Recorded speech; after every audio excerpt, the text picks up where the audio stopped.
fear of dropping the ball, of disappointing me, colleagues, constituencies that were counting on us, drove people far more than any exhortation I might deliver.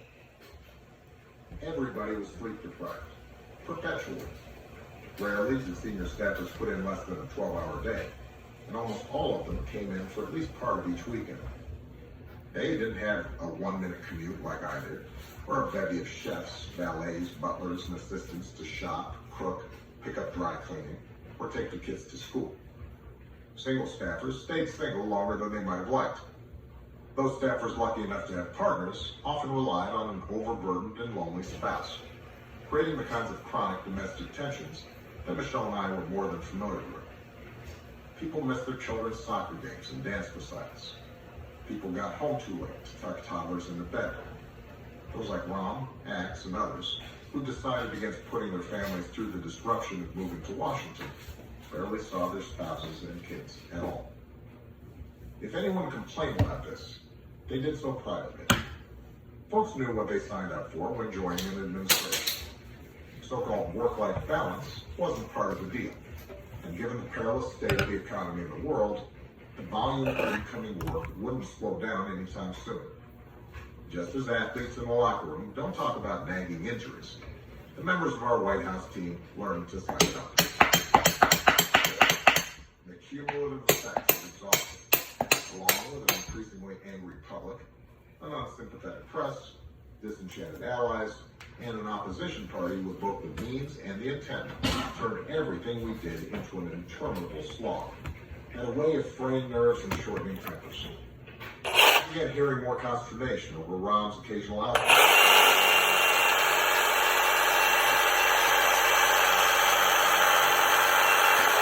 Whispers that people felt shortchanged when Valerie took advantage of her personal relationship with me and Michelle to do end runs around White House processes. Tensions flared between younger foreign policy staffers like Dennis and Ben, who were accustomed to running ideas by me informally before.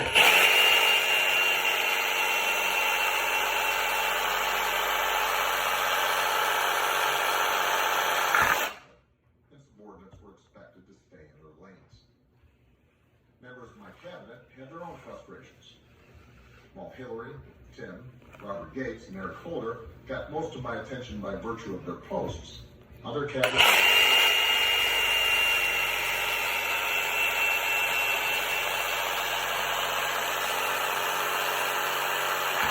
Recovery Act dollars to spark a host of new economic development strategies for struggling rural communities. Labor Secretary Hilda Scalise and her team were working to make it easier for low-wage workers to get overtime pay. My old friend Arnie Duncan, the former Chicago school superintendent,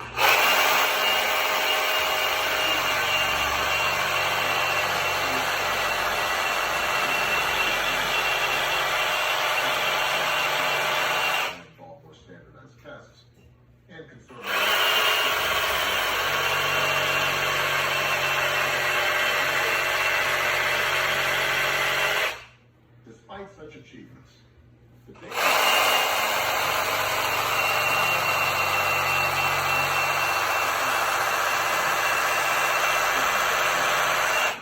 This is something the cabinet had imagined for themselves. There was a time when presidents like Lincoln relied almost exclusively on their cabinets to formulate policy.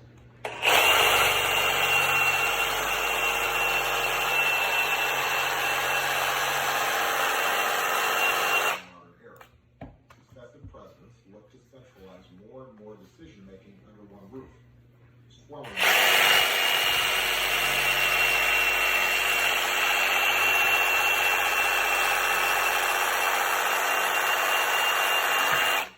Rather than bending the president's ear.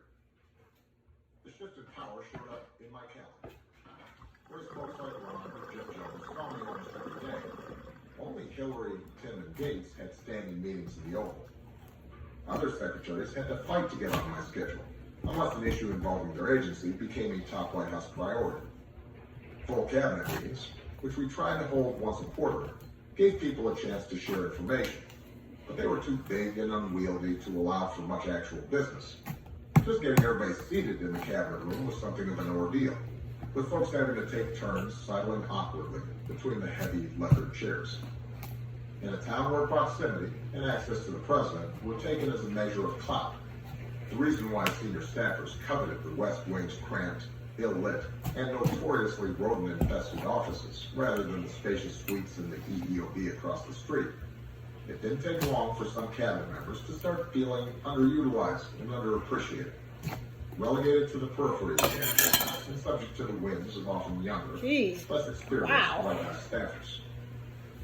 None of these issues were unique to my presidency, and it's a credit to both my cabinet and my staff that they maintained their focus even as the work environment got tougher. With a few exceptions, we avoided the open hostilities and constant leaks that had characterized some previous administrations. Without exception, we avoided scandal. I made clear at the start of my administration that I'd have zero tolerance for ethical lapses, and people who had a problem with that didn't join us in the first place.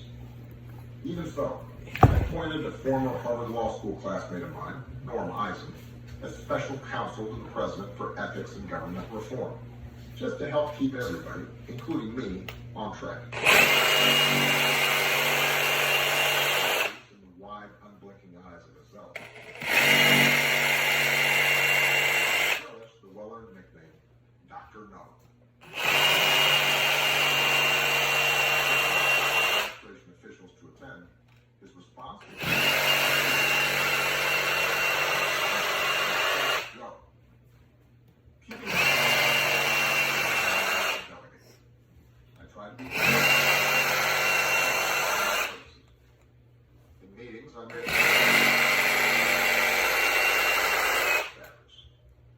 small stuff mattered. Making sure it was me who brought up the cake for somebody's birthday anniversary. Sometimes, when I had a few unscheduled minutes, I just wandered through the West Wing's narrow halls, poking my head into offices to ask people about their families, what they were working on, and whether there was anything they thought we could be doing better. Ironically, one aspect of management that took me longer to learn than it should have was the need to pay closer attention to the experiences of women and people of color on the staff. I've long believed that the more perspectives around the table, the better an organization performs. And I took pride in the fact that we recruited the most diverse cabinet in history. Our White House operation was similarly loaded with talented, experienced African Americans, Americans and women. A group that included Domestic Policy Advisor Melvin Morris, Chief of Staff Mona Sutton, wow, look at that, Patrick Gaspar, Director of Intergovernmental Affairs Cecilia Munoz, White House Cabinet Secretary Chris Liu, Staff Secretary Lisa Brown, and the head of the Council on Environmental Quality, Nancy Sutley. All of them were exemplary at their jobs and played key roles in shaping policy. Many became not just valued advisors, but good friends. My non-white and non-male cabinet members didn't have to worry, though, about fitting into their workplace. Within their buildings, they were at the top of the food chain. Okay, so meet the new kitchen. Women and people of color in the White House, on the other hand, it's a reciprocating song. Various times and to varying degrees, with the same nagging questions, frustrations, and doubts that faced their counterparts in other professional settings, from corporate suites to university departments.